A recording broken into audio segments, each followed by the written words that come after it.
Good morning, everybody. Robin Ayub here from the Localization Fireside Chat, and welcome to another recording. With this episode, we are recording episode 267. I appreciate you joining me on this journey of recording this episode. And I got to tell you a little funny story before we get started. So you may see like the background of my wall here missing something. I was on a recording session this morning, and during the recording session, part of my wall, fake wall that I call my own studio here, fell apart. So it dropped from the ceiling. It made a lot of noise. It made a bit of a scene during the recording, which has always happened. I was just telling a little story earlier during 1 hour recording. A lot of things can happen. So I apologize for missing half of my wall. This is being fixed now, but we'll get it in the next recording. I appreciate you again joining me on this conversation. We talk a lot on this show about AI changing how language moves across borders, translation, localizations, content at scale. You'll hear me talk a lot about that. But here's what we talk about a little less. We should talk a little bit more about it. AI is also changing who we say we are. CVs are being generated, optimized, and even fabricated in a lot of cases within tools anyone can have access to, anybody can use. And all it takes is a few minutes to say, give ourselves a big, glorious CVs, probably to some extent is true. Some extent it's not true. So how do we know? And a lot of employers right now are making a six-figure hiring decision based on documents. Not sure if they know if it's true or not. Question mark on that one. There's a lot of information out there from pictures to CVs. Everything is being tainted in terms of its authenticity. Maybe this is the world we're going into. I have no idea. But for those who wants to verify, wants to make sure that information is trusted, is posing a big question mark. My guest of honor today, and I have the pleasure to meet him a few minutes here before the conversation. This is the first time we're meeting each other, guys. So it's got to be an introduction meeting for me and for you, and we're going to get to know our guest of honor today. Thor Hesselberg joined me from Norway today. He's a founder, recruiter, a 30-year veteran in technology at large-scale transformation, someone who has sat on both sides of the hiring table long enough to know exactly where the system breaks. He founded something called WorkID.ai out of Stavanger, Norway, in late 2025, with a straightforward but radical promise that your verified work history should belong to you, travels with you, and be trusted wherever you take it. Before WorkID, he built Deca People, boutique sitting at the intersection of senior tech recruitment and transformation advisory. What I'm personally curious about with Thor today, and we're going to discover it together, is the moment you stopped advising other people on their hiring problem and you decided, I want to build an infrastructure to fix this. With this, I want to welcome Thor Hesselberg to the conversation, to the Localization Fireside Chat, and let's get into it.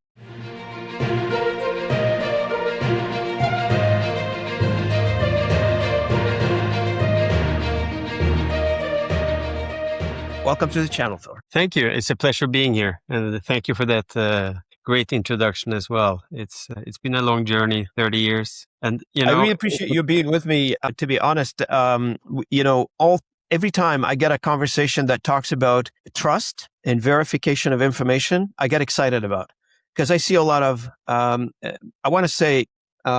we have a name for it right now. We call it AI slop out there, right? So meaning people are producing a lot of content with very small amount of validation for that content, and people consuming that content on a personal level, on a business level, on various levels. Before we get into it, everybody gets this easy question first. Let's get you warmed up. The first question is, what's your story? What got you here, Thor? The microphone is yours. Thank you. What got me here is a young boy back, 54 years ago. I just turned 54 here the other day. Grew out of Oslo. I did a business major, more street smart than theoretical, to be honest. Founded my own company straight off from university. Eventually was an entrepreneur. Moved to Africa to build a large farm. So I experienced a lot of different elements. Got back to Norway, and then I started working for the biggest oil company in Norway, where we did a lot of nearshore outsourcing initiatives from India. Then you suddenly saw the difference in culture and barriers and so forth. And in that process, what we saw typically was a lot of account managers, bringing us people that you couldn't really assess. They didn't really understand technology because I was sitting in a technology-driven organization, data-driven organization.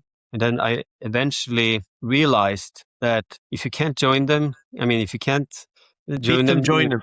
yeah, exactly. So I jumped the fence and started my own boutique recruitment agency because I wanted to deliver technologists that understood the customer side better than what peers were doing. And that eventually led me into doing Deca People, where we worked with a lot of different large consultancy firms globally. Part of this we saw eventually, especially when the AI movement came, was everybody looked the same. We had suddenly candidates showing up on camera as avatars, and we had customers spending 30, 40 minutes on a screening call before they realized there was no authentic people behind there, So it's kind of what we realized quickly was trust. Artificial intelligence broke it, especially in the recruitment industry. So that's one side of it. The other side is the recruitment industry is quite legacy industry where it has built on assessing, then verifying. And looking at the technology today, I think that's something we need to address. And that's why we came to what we are talking about today, about how we can bring back trust into hiring. And we think we have a solution that might be appealing for the market and candidates because it's a twofold situation. It's not all about the companies. It's also about the candidates, the serious ones. They get stuck in the noise of all of the polishing, let's call it that, or to be more diplomatic, the deficiencies that you find in CVs. Absolutely. And, you made a very valid point on this one because misinformation is misinformation, right? It doesn't matter what level you're dealing with the data. If it's on a personal level, mischaracterization of who you are in a CV versus, some other news that you read, etc. But, back to where you started, 30 years in the business, most people at that stage are just trying to wind down, but you seem to have passion for this. And you went out and you created something, from scratch. People like, you're in the people business and you've been in the people business for many years. Do you think it has a future now? Like, you think recruiting has a solid future in the future? It definitely does. It definitely does. And what really makes me excited about this, I've been an entrepreneur all my life. Back when I went, my first job was selling strawberries on the roadside for people driving by on the village in Norway, right? So I've been looking at all this type of stuff where you can actually do things and create things. Like, for example, the project I did in Africa, where I went to Africa, didn't know anybody, and suddenly had the biggest biofuel plantation in Africa. And the fact that you can do something for other people is probably the underlying driver, which kind of brings me to where I'm at. And when you get to a certain age, the kids are not there. The missus is busy with her stuff, and then I can go along and doing my stuff. And I found this thing, and the more I talked about it, it kind of grew on me, to be honest. But the more I speak about this, the more people I meet, they're like, "Yeah, why haven't people done this before?" That's right. That's right. You found a problem and you created a solution, but you also write, based on my research, that you founded WorkID because you believe trust will become one of the most valuable assets in the future of work, which is true. Not just in CV, in anything we do. Currently, trust is a currency, to be honest with you. Like, everybody I talk to, they say, there's a lot of information out there, but I'm not sure if we can trust it or not. You mentioned Avatar earlier. I mean, I have people coming up to me saying, "Hey, Robin, you don't need to record these videos or these, podcast interviews. You can just get an avatar to do it for you." I absolutely hate that proposition, to be honest with you, because I personally, the currency here is the authentic conversation that you and I are having right now. You take that and you replace it by avatar. What did we leave with? Nothing. Basically, you can program anything nowadays. You can code around anything. But I love the fact that you took something that is very difficult to obtain and you built a solution around that. Trust is a big factor, right? It is. And in essence, every hiring decision is actually an access control decision because you give a future employee access to your corporate data. You give them access to your systems. You give them access to your IP and so You're forth. basically trusting them into your house. Yeah, you do. And in the geopolitical situation we live in, with technology moving so fast and the existing processes and process in terms of a lot of aspects of business is not keeping up. Mm-hmm. And this is why AI broke it for hiring. I've spoken to a lot of peers over the last year that, you can't distinguish what's real and what's not real. Yeah. And that's what we are trying to achieve with the solution we made. And we're not saying we have the answers for everything, but it's about trying to eliminating the deep fakes and the lies to be. That's right. Yeah.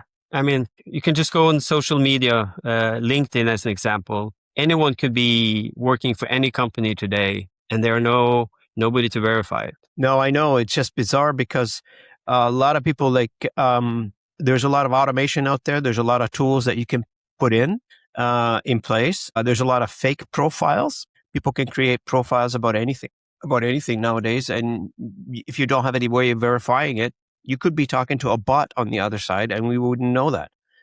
You would think you're talking to a real person, but it's not the case at all. And LinkedIn is one of the most platforms, I think, with a lot of scrutiny around technology preventative, so against these types of things, but people are finding the way around it, right? So for instance, it does not allow scraping, it does not allow Autobots kind of thing. And there's only one integration tool that I know about that allows you to get some sort of an authentic way to automate legitimately. This is the N8N platform that everybody use, I guess. I tried it the other day and it's absolutely frustrating. I just could not deal with it anymore. I just told the guys from N8, I love you, but this is not going to work for me. So out. Now, also, you're still running Deca People. That's the company we talked about it just earlier that you've started, and it's still running while you're building WorkID. How do you hold both, Thor? Is it fair to say that WorkID was a product of Deca People? Did you notice something inside Deca People that you said, okay, I'm going to build this as a separate solution? Well, yes, because in January this year, we had a position for a client. We put it out, we got 50 applicants in. My colleague, my COO, she was handling the hiring process. She came back and she was all excited. She had these 8 great candidates. They were like spot on. It's really the employer's market because you can select from all of these candidates, right? So she jumps on these screening calls. 4 of them were not Polish because it was a position in Poland. That was people from Asia pretending to be Daniel and Marius and whatnot, right? So half of them were like completely fake. The other half, they polished their CVs to tailor to the position, right? So suddenly the ones that actually did meet the requirement, and we saw this problem coming up early in January, and then we decided we will take WorkID out as a separate product, and we want to offer this also to other recruitment agencies. So Deca is more like where we're coming from. WorkID is where we see the future. This is where you see the future in WorkID, right? Yeah. Now, walk me through, if you don't mind, for those listeners out there who don't know WorkID, can you explain it to them in your own way? What is WorkID, and how do candidates use WorkID for somebody who never used it before the first time? Okay. Basically, what WorkID is, it's a system of records where you collect your work history, your legacy work history. So you are initially making a profile like you do in any platform. You do an ID verification, either EID or a doc ID, where you do your passport, you do your liveness check to make sure you are you. That goes back with a partner ensuring that the data is accurate, that you are you. So Robin is Robin. So that's kind of step one. Secondly, you upload your CV and you create your work history, and then you attach verifiers to these positions. At the moment, we only do verification on past experiences. We don't verify present experiences, because if you do, then you will run into a problem which a lot of companies sees, is that people are leaving a company, but they still keep it because that makes them look like a longer tenure while they apply for other positions. So what we then are doing, we are basically going back, verifying it at the source. So in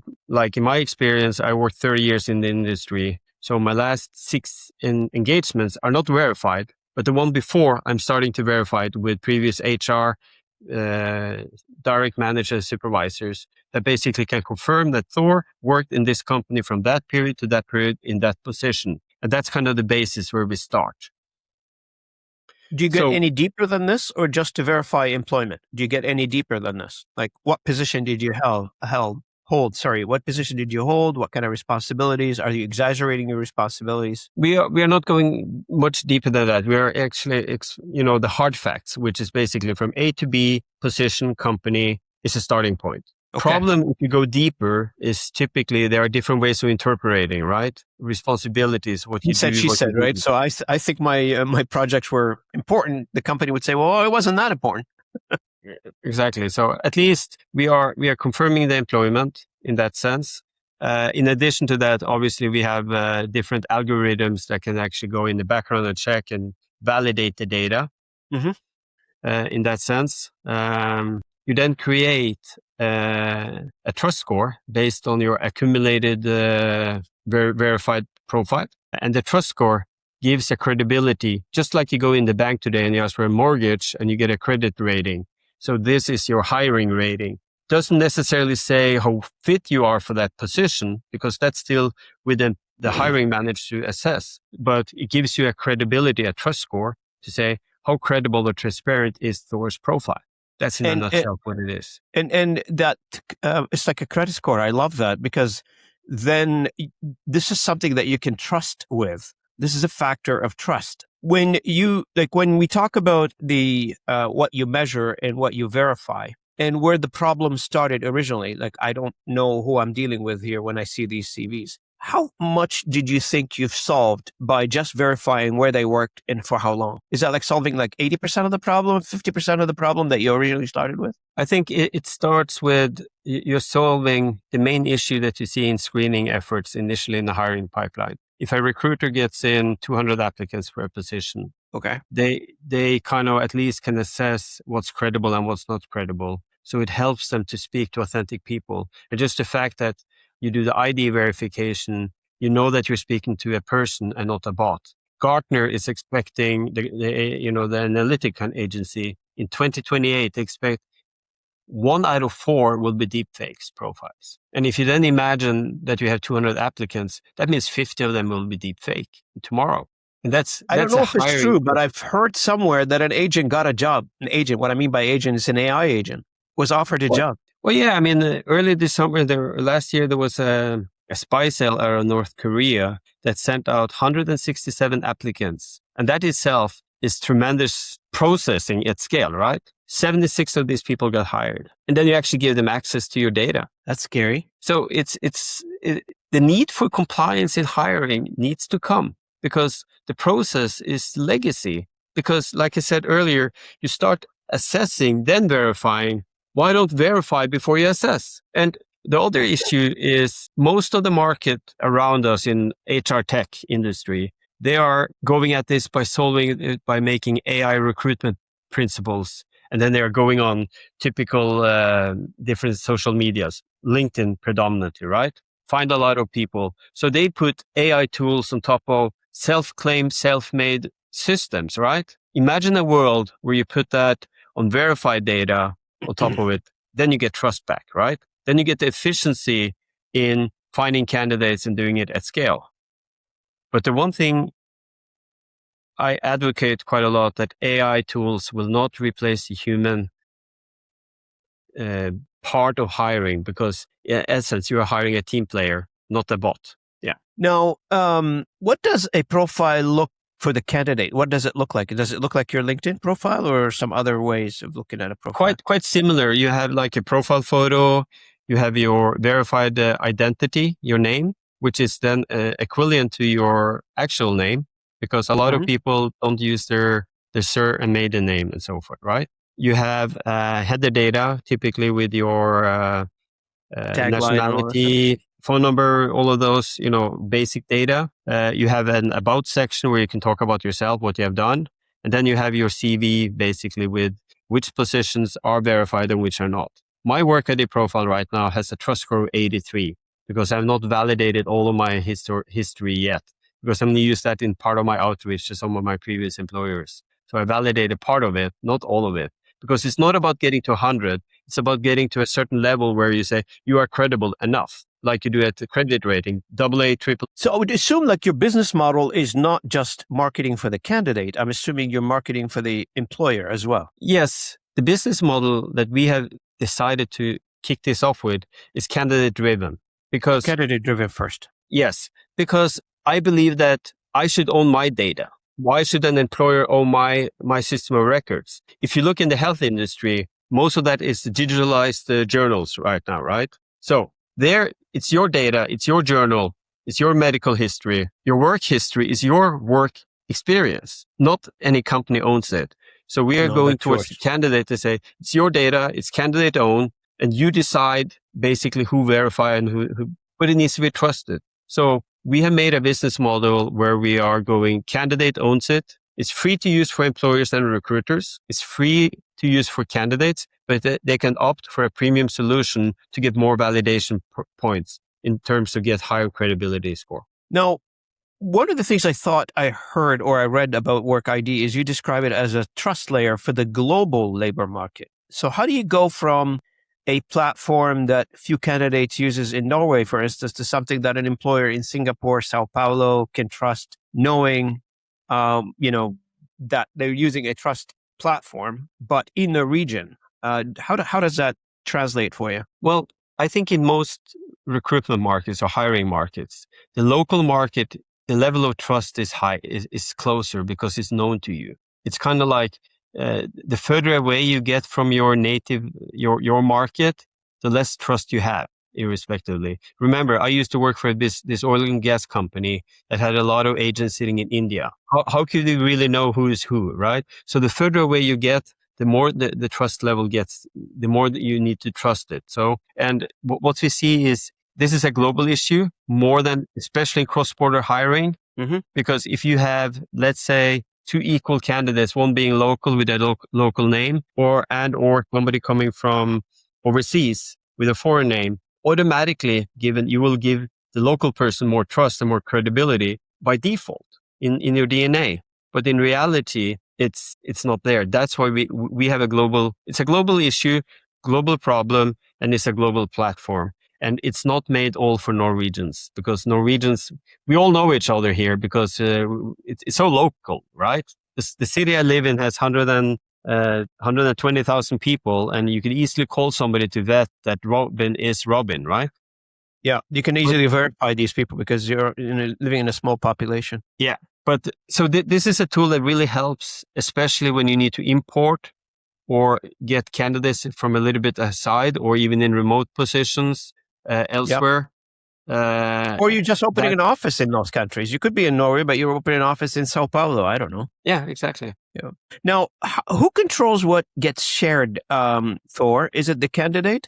But the candidate, perhaps in some cases, they want to verify, that let's say I work for a company for 10 years, but I only want to show that I worked for them for 5.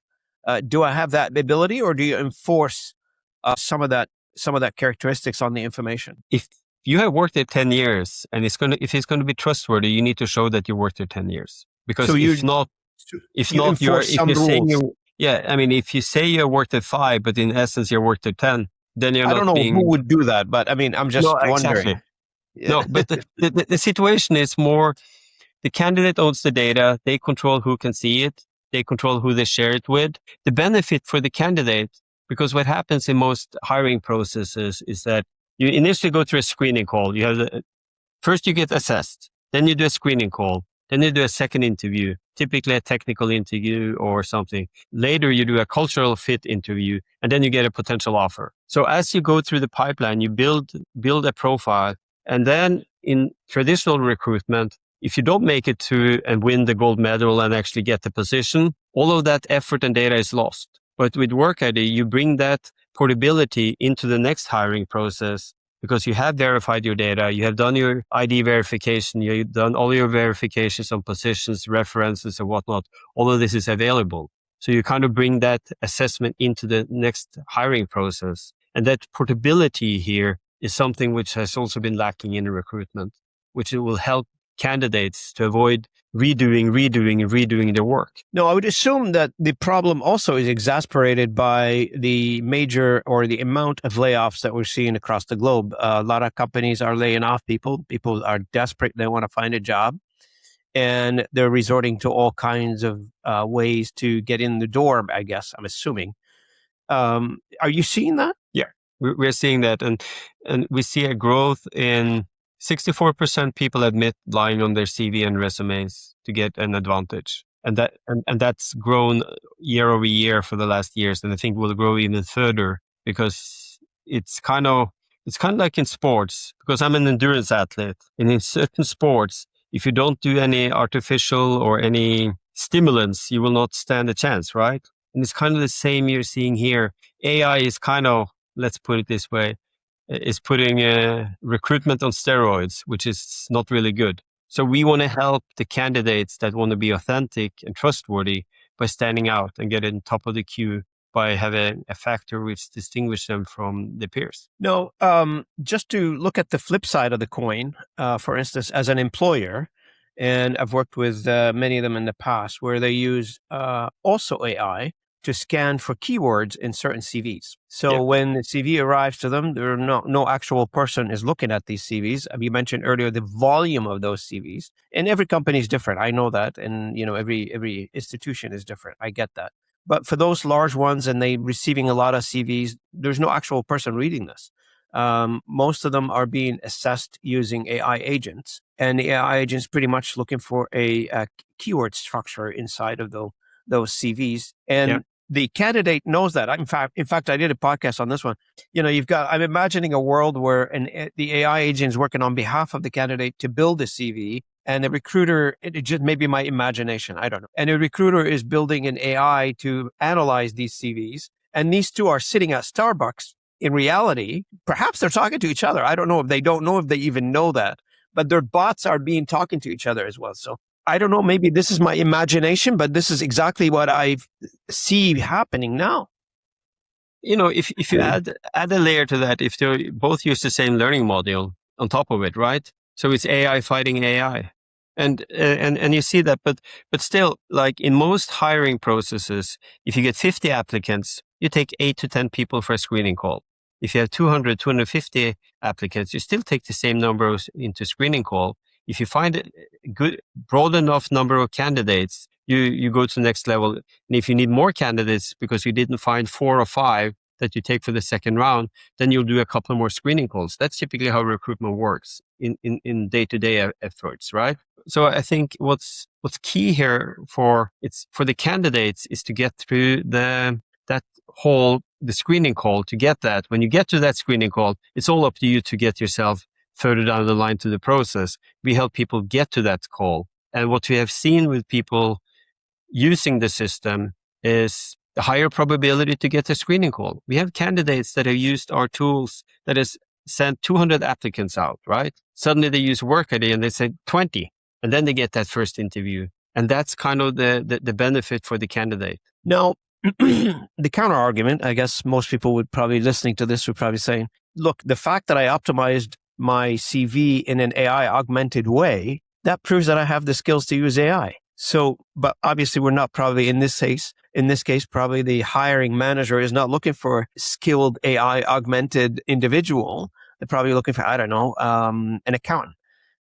Maybe AI augmented in this case is a skill, but it's not necessarily, but it's also a skill. How do you answer that? Good question. I think the fact that this is kind of going back when you had the internet boom. The old house I had, the people I bought a house from, they felt internet, the fiber optic to the home, internet is just a boom, will go. AI is here to stay, right? So you have to adapt to that environment. I think AI will create more jobs, similar to if you look in the banking industry, where in the past, when all of the money, the counter tellers, that went to the ATM machines, and people thought there's no more banking, right? But there never been more people in the banking industry. But like you say, it's about showing your digital capability, which is great. But at the same time, when everybody looks equal, how are you going to distinguish yourself? Because everybody's equal, even you and me, Robin. If we apply to the same position, AI could write us in a way that we look equal. 100%. Yeah. 100%. So I don't know have you seen this before, this situation before, where companies now are posting jobs that don't exist. So, and they post these jobs just to show, because it looks good that they're growing, etc. And they're collecting all these information, be it CVs, applicants, etc., with no promise to hire anybody, just collecting the information to create the buzz out there that they are a growing company, and they are not.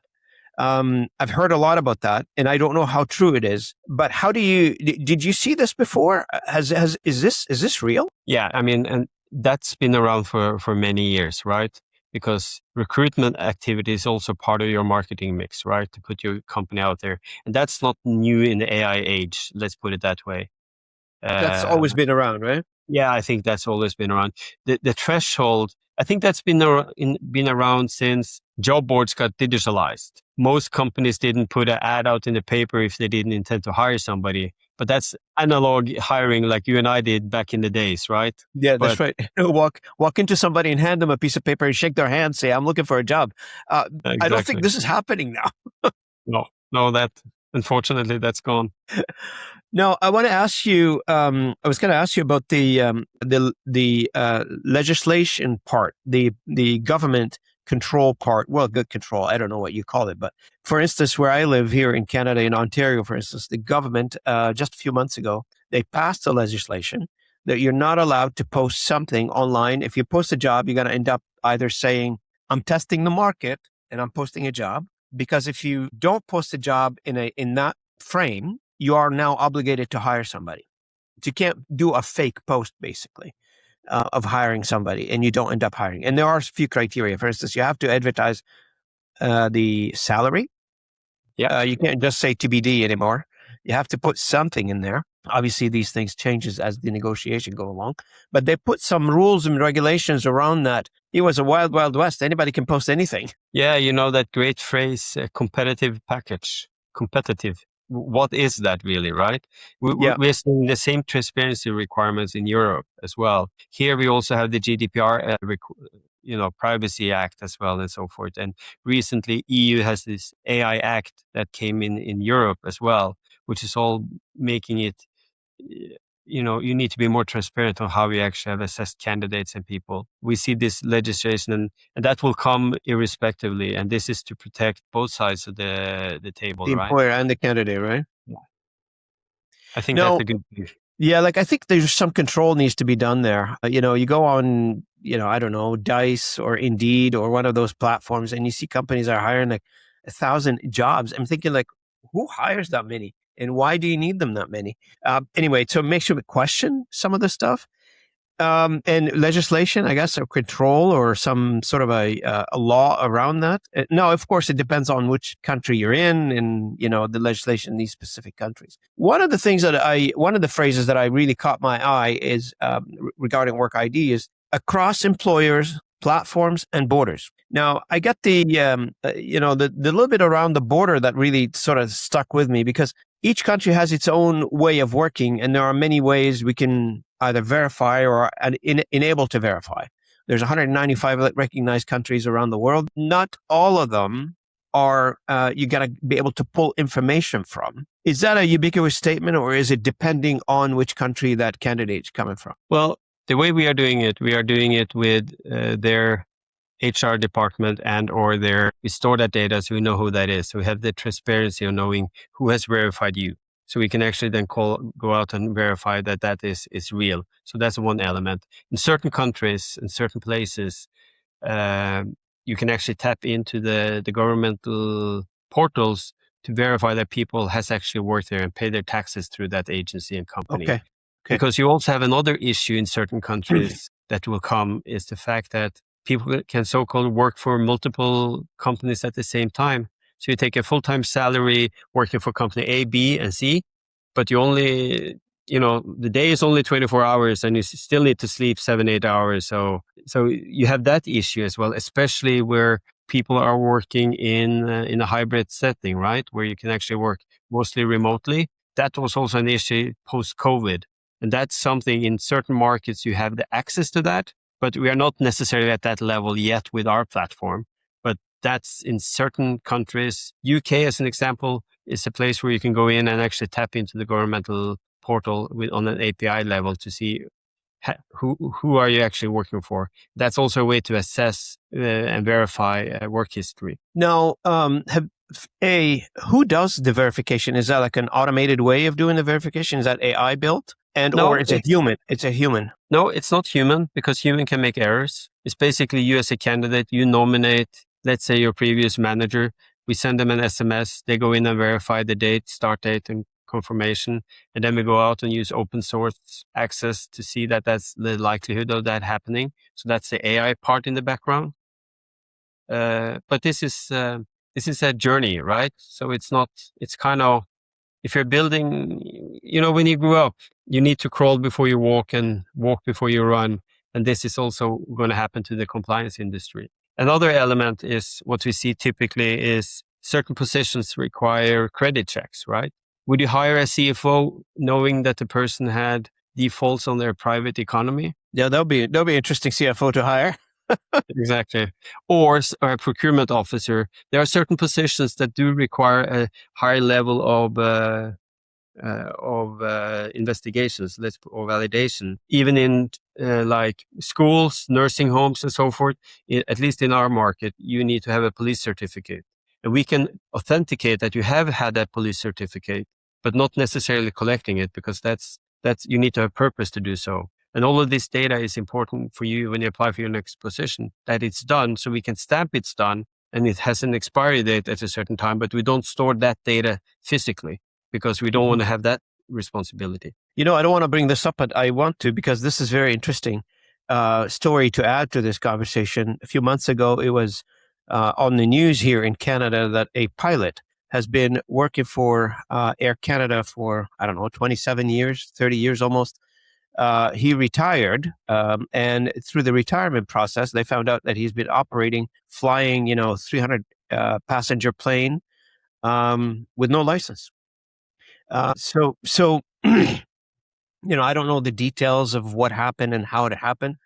But that issue that you bring up is very valid. If you're hiring an engineer, supposed to be a civil engineer to build a bridge, as a citizen, I want to make sure that the bridge is being built by a certified engineer, not some fake engineer that they lied on their CV and end up the bridge falling apart later. As civil citizens, specifically for those jobs where certification and knowledge and education is very integral. I'm not talking about we hired a secretary or an assistant or admin person who is supposed to be answering the phone and they fake. This is not what we're talking about. We're talking about clearly essential jobs where every little mistake counts. That becomes very crucial. A year ago, when we started founding, saw the problem around WorkID in Norway, we have the same issue. We had doctors coming from overseas that had lost their license in their native country, and they were operating in surgeons on the people in critical situation, right? That's not good. It's not good. I definitely want to make sure that, or even like in the oil and gas sector, which is quite predominant in Norway, where we live, a welder coming to work on building an oil rig platform need to have certain certifications, and that needs to be verified. The same thing there. These people, they go and get a stamp, pay somebody some money, get a stamp, and they're accepted, right? So knowing having your system of records, hiring system of records, is so vital. Yeah, 100% verifiable. Just like the blue check mark on X and a few other platforms. Even LinkedIn now has got a verification, which I just had. I went through it a few years ago, but it's been around for a while. But you need to verify authenticity. In fact, I was talking to somebody not too long ago. He said, nobody's answering my email. They think my emails are written by AI. So I said, did you solve that? He said, yeah. I said, how did you do that? I said, I started injecting grammatical errors in my messages. So people on the other side, they know. I don't need to pretend I do grammatical error. I do grammatical error all the time and dictation errors in my, that's natural to me. But for if you're writing using a tool to help you write and the other side is not picking it up, maybe they're detecting something inside of that. Again, that trust and the human currency, which is authenticity, it's becoming very hard currency. And that's what you do, right? Yep, that's true. We want to help people get that currency back, to bring the trust back into this process. And that's and this could be used in so many aspects, right? It's quite predominant in the banking industry. KYC, know your customer. What we want to ensure is that know your candidate. It's the same use case. It's just because knowing in infrastructure and critical positions, every hiring decision is an access decision. For our listeners who are listening in on this podcast from the localization industry, and we've got a few of you guys out there, we hire people in our industry constantly cross borders, translators, project managers, engineers, and often based on a profile or referral. I've hired the wrong, I've been burned before. Does WorkID have a play in a world like mine, or are you focused more on traditional employment structures? I think it has a use case in a lot of industries and sectors. Remember, we are not necessarily saying whether or not the candidate is fit for the job. We are only saying basically the candidate is authentic to what they have done. Representing themselves accurately. Yeah, exactly. So that's what we bring to the table. And for most industries, that is a big problem nobody has addressed yet. Is there another version that you're thinking about? And I would probably be, if I was in your shoes, probably I'll be thinking the same way. Maybe we should do this for small to medium enterprise, verify that the enterprise actually work or actually exist. Because a lot of times, not just the individual, the company, I'm questioning. Yeah, you're spot on. That's the same thing. Would be extension, wouldn't it? Yeah. And, with what we are bringing to the market, which we call the trust graph, right? The bigger the trust grows, imagine when you're going to start a business, let's say you're going into a new industry in a certain country, you would actually know the value of how many people that have verified certain individuals, right? So a lot of this data is important in terms of a data-driven environment. But it needs to, you put it correctly. It's trust is what we need to reinstate in a lot of aspects of life because it's so easy to fake them, right? And for the candidate, I mean, for those of you who are listening out there thinking, this is, I don't know, you may have a question marks on this thing, but here's the positive things. Like in my professional opinion, in my personal version of this story, I've been in an industry where I've worked in this particular industry, the localization industry, for 30 years. I've built a reputation every time around, every time I walk into a room or every time I have a meeting, every time I have a new customer, every time I learn a new platforms or a new conversation, but I'm still establishing credibility from scratch every time I move from one situation to another. Wouldn't it be nice if you've got some sort of a passport, like what WorkID is building, that you can take with you that somebody says, hey, who the heck, Robin, are you with? Here it is. I'm not faking it. I've got my passport with me and it's been verified. It's been established. So instead of every time I'm starting brand new relationship, I'm starting from scratch in that relationship. And people look at me like you and I just met today, right? So you don't know me. And the first time we're meeting each other, you're probably thinking, who the heck is Robin? What do I know about this person? You probably done some research on me, which is fine. But the idea would be is instead of me as a candidate, or not necessarily for a job employment, but could be, but for other things, if I'm dealing with a new customer or I'm trying to start a new business partnership somewhere and somebody needs to verify who I am, now I've got a digital ID or whatever card it is you want to call it, a work ID. In this case, just show it to somebody that what I say I am is exactly who I am. I'm not faking it. Yeah. No, I mean, it's kind of the same way if you look at restaurants and bars, where you have the TripAdvisor badge, right? These type of things, which is at least to give you an indication, because that's also easy to manipulate if you wanted to, because you can buy 10,000 people giving a high score. But like you say, for consultancy businesses and so forth, this is one of the use cases that we're looking at, where people can actually get verification by their clients and so forth. And that could be part of this spin-off later on. But first we need to solve one issue before we look at the other one. Of course. So what's the situation right now? What's the uptick? Did you deploy it already? How many customers you have? If you can share what kind of a cycle you're in right now. The system, we started the validation process. We started the project officially in January this year. We are now, August. We spent 3 to 4 months with market validation. We started making the wireframes, the mockups, and the clickable prototype. We went through all of the validation with clients. We had 50 validation meetings. About 80 or so of the clients said, yeah, they're willing to use the tool. We then did a survey with a lot of candidates. 75% said, yeah, we would like to use the service. So we had not deployed it. We launched August 1st, but we had done it very, very slowly. This upcoming week, we will be being at this big oil and gas expo in Stavanger. And that's kind of more the start point. So the start point is now September. We have 15 clients on the waiting list to join. We have had 10 founding recruitment partners working with the team to develop the tool and the systems. And we are now having a waiting list for candidates to start to use it.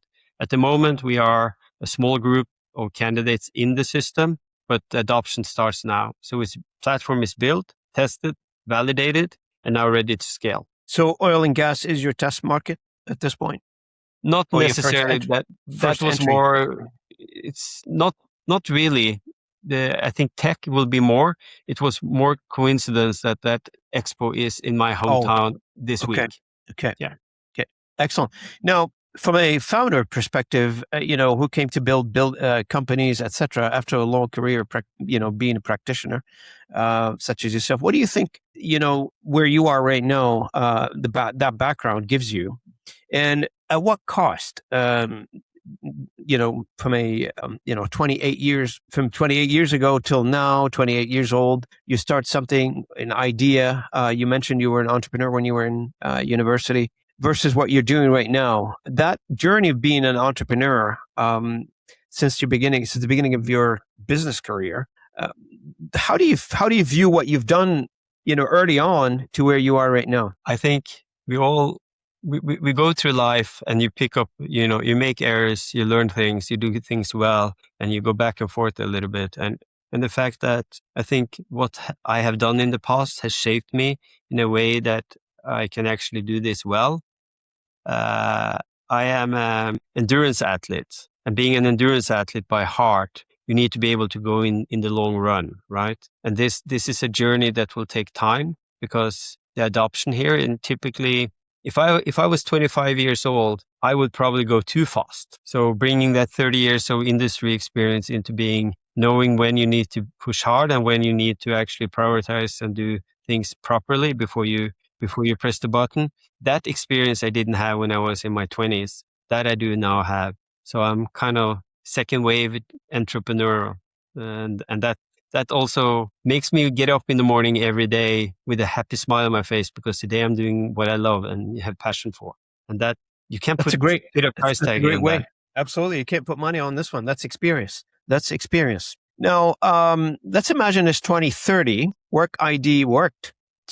It's valid. It's working. Its business model is working for you. What is the one thing that's different about how hiring happens that wouldn't have been possible without it globally, not just for your customers? You know what's real and what's not real. That's the biggest difference, because you can then know the candidate you're meeting in the next interview is the person they claim they are. They have a verified background.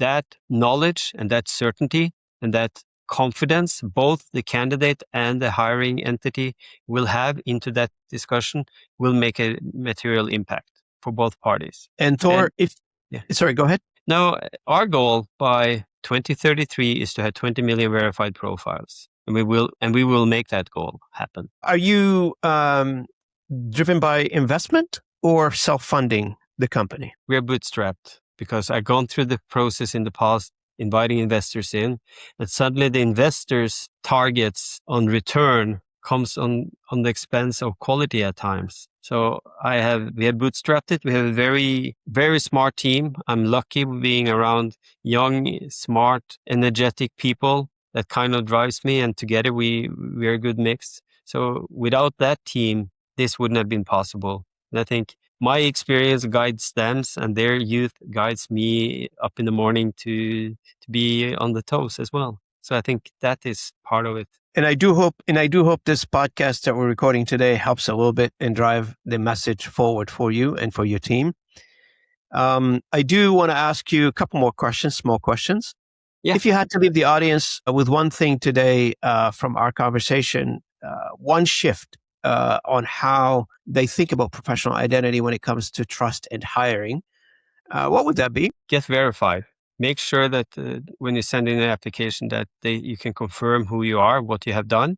I think that will help you. Secondly, I think it's also important to not fall for the trap of applying too broadly. Find out where you actually can make a material impact and emphasize your focus there. It's the typical 80%, 20-80 rule. Yeah. Find those positions where you really fit, put your effort there. And then, because then you can do 4 times as much if you do 100 by 100. Absolutely. Where can people find you, learn more about WorkID, and more importantly, how can someone become an early candidate or employer on the platform? They can go to WorkID.ai and sign up either as a client or a company. The journey is there. You can get started, or you can look us up on LinkedIn, or you can contact me on email or whatnot. We are here to help and serve. Absolutely. And for the audience, if you're interested in this conversation and you'd like to connect with Thor, and you can't find him, please reach out to me. Happy to make an introduction and happy to facilitate an introduction to Thor and his team. Thor, before I wrap it up, is there anything else that we did not talk about regarding WorkID that you'd like to share with the audience? No, I think we have covered the important topics. I think that's important. I think what's important is also to ensure you go out and enjoy life and spend time with your family and your loved ones. Absolutely. I can't emphasize enough. 100%. I want to thank you, Thor, for joining me today. Really appreciate it. Thank you for having me. It's been a pleasure, Robin. It's been a pleasure to get to meet you, get to talk to you, and get to know a little bit about what you do. And hopefully the audience, learn a little bit more about your company, WorkID, and you as a person. And I appreciate having an endurance athlete on this podcast. I didn't forget that. I know you mentioned it a couple of times during the conversation. I really appreciate that, and I have a lot of respect for this kind of athleticism. Of course, I respect all athletes, but endurance athletes I hold them in high regards for me. You're competing with yourself. I want to thank you again for this particular conversation. It's exactly the kind of conversation I like to bring to the Localization Fireside Chat for our audience, who's growing day in, day out.